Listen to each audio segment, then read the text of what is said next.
Frater, Bapak Ibu, saudara-saudari yang terkasih dalam Tuhan, Shalom. Era tahun 80-an ada sebuah lagu yang dipopulerkan oleh seorang penyanyi yang bernama Heidi Diana. Syalalala, ini bintangku, syalalala, mana bintangmu? Marilah kita coba menebak pribadimu, bahkan ada yang menyanyi. Itu tandanya Anda sudah tua. Saudara-saudari yang terkasih, hari ini ada bintang. Bintang memiliki pelbagai makna yang sangat dalam dengan satu kata yang sama. Ada bintang kelas, ada bintang radio, ada bintang lapangan, ada bintang timur, ada menjadi bintang, ada menggapai bintang, sampai bintang.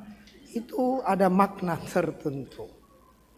Tetapi pertanyaannya pada pesta penampakan Tuhan yang dilihat oleh orang-orang Majus adalah bintang yang sangat luar biasa. Orang akan bertanya, apakah ini sekedar simbol, sekedar tanda, atau memang benar-benar bintang? Dan ternyata setelah para ekseget dan juga para ahli perbintangan mempelajari, waktu itu memang benar-benar ada sebuah bintang yang sangat terang. Mesopotamia, Babilonia, kota Zipar adalah tempat peradaban yang melakukan riset perbintangan tertua di dunia. Bahkan sejak 1800-an tahun sebelum Kristus lahir, kita berterima kasih pada mereka sebenarnya. Karena daripada merekalah orang banyak mempelajari ilmu perbintangan, karena masing-masing negara, budaya, suku memiliki apa yang namanya kearifan atau kebijaksanaan lokal. Dan orang-orang Babilonia ini, kota itu adalah tempat di mana mereka melakukan ilmu yang disebut astrologi. Lalu setelah Kristus lahir, ada seorang arkeolog bernama Fashionable.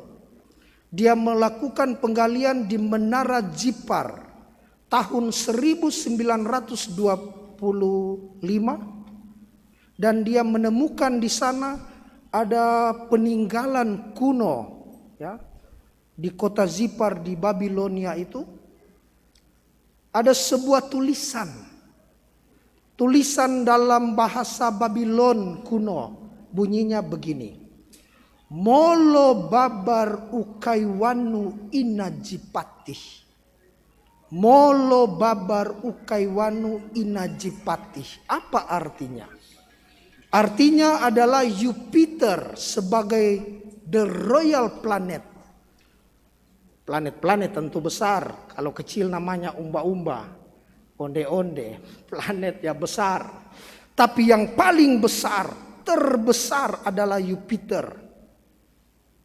Banyak raja, tapi raja di raja adalah Jupiter. Jupiter dan Saturnus dalam konstelasi Pisces. Molo babar ukaiwanu inajipati. Jupiter dan Saturnus dalam konstelasi Pisces. Apa artinya? Fashionable membaca penerjemahan. Bukan dilihat tahun ini, tahun 1925, bukan. Karena pasti berbeda artinya. Dilihat tahun di mana pada masa itu Jupiter adalah planet terbesar, simbol raja yang paling besar. Saturnus adalah simbol dari negara Israel pada waktu itu di mata orang-orang Babylon. Pisces artinya pada masa akhir-akhir ini. Sehingga kalau dibaca penerjemahan dari Molobabar Ukaiwanu Inajipati, artinya seorang raja akan lahir di Israel pada masa akhir-akhir ini. Itulah petunjuk yang kemungkinan besar membawa orang-orang Majus. Kita harus cari seorang raja. Raja ini bukan raja biasa, bukan Herodes, tetapi raja di raja, King of the Kings. Di mana? Israel. Kapan? Ini dalam waktu dekat ini. Saudara-saudari yang terkasih, pada akhirnya kita boleh sungguh melihat bagaimana iman dari tahap ke tahap, dari generasi ke generasi, dari penemuan dan peneguhan sungguh-sungguh menghantar kita sebagai bukti sejarah, tetapi juga bakti terhadap iman atau teologi kita. Bintang ini bukan sekedar bintang simbolis, tetapi juga bintang historis yang menjadi kompas mesianik untuk menemukan di mana Mesias lahir. Dan yang heboh siapa? Herodes, yang dibaca kita dengarkan dalam Injil. Herodes menganggap kekuasaannya terganggu sebagai raja. Padahal raja yang lahir ini kerajaannya bukan dari dunia ini. Maka Herodes suruh, pergi Moko, cari, temukan, kalau dapat kabarkan, saya akan pergi juga untuk menyembah. Ini politiknya Herodes. Kemunafikan, kadangkala di zaman sekarang kelihatan ini Herodes toh, tertawa di depan, pergi, tunggu kok. Dan saudara-saudari yang terkasih, Herodes sebagai seorang Farisi hasil proselit, perkawinan orang Farisi dan Yahudi dan bangsa-bangsa asing, dia memang merasa terancam. Sehingga ancaman ini juga pada akhirnya ditangkap, ditemukan oleh orang-orang Majus dalam mimpi mereka. Mereka tidak boleh lagi kembali setelah datang menyembah Mesias. Tidak boleh lewat jalan yang sama. Yang menarik adalah ketika mereka masuk mendapati Maria ibunya, Yusuf dan bayi dalam palungan yang terbungkus selampin, mereka masuk menyembah. Dan setelahnya mereka mengeluarkan persembahan. Jadi selalu di dalam peribadatan kita ingat harus ada dulu penyembahan, sesudahnya persembahan. Penyembahan lalu kemudian persembahan. Apa yang mereka bawa? Emas, simbol dari kejayaan, kerajaan, kekuasaan. Apalagi yang mereka bawa? Kemenyan, simbol dari peribadatan, liturgi, keluhuran, keagungan. Apalagi yang mereka bawa? Mur, simbol dari kesehatan, sakit, orang pakai mur. Hidup, bahkan ketika orang mati dipakaikan mur. Yang pertama emas, kerajaan, Yesus itu raja.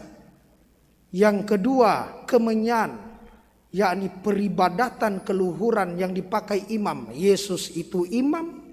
Dan yang terakhir adalah kematian dari para nabi yang dibunuh oleh nenek moyang bangsa Yahudi, Yesus itu nabi. Sehingga dulu sebelum Mesias Kristus lahir, sudah ada Mesias-Mesias sebelumnya.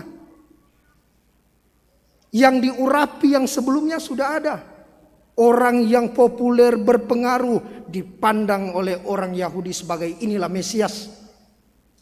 Daud dipandang juga inilah Mesias. Tetapi tidak ada satu pribadi pun yang merangkum tiga gelar ini selain Yesus, bahkan ketika dia masih sebagai seorang bayi. Pertanyaannya saudara-saudari yang terkasih, apakah kepemimpinan kita pun kita mau persembahkan kepada Tuhan? Kekuasaan kita, kejayaan kita, dalam tanda petik kerajaan kita, kita mau persembahkan kepada Tuhan. Apakah keagungan, keluhuran, kesucian hidup kita, kita juga mau persembahkan kepada Tuhan? Apakah hidup kita, jatuh bangunnya kita, mati kita, juga kita persembahkan kepada Tuhan? Bersama para raja, para majus, sarjana dari timur ini yang mencari Yesus, mereka mengetahui, mengenal, dan menyadari bahwa ada raja di raja selain dari mereka, selain dari Herodes. Kita juga memohon bantuan Tuhan untuk melihat apakah ada juga bintang-bintang, apakah ada cahaya-cahaya dan terang-terang di dalam kehidupan kita yang menunjuk kehendak Tuhan di dalam hidup kita. Bahkan ketika jalan yang harus kita lalui tidak mengenakkan, jalan yang harus kita tempuh dan kita pilih tidak sesuai dengan apa yang kita inginkan, tetapi kalau Tuhan menunjukkan jalan ini adalah jalan kita, maka kita harus setia untuk dengan rendah hati menatap ke bawah, tetapi dengan kepasrahan menengadah ke arah bintangnya. Semoga demikian.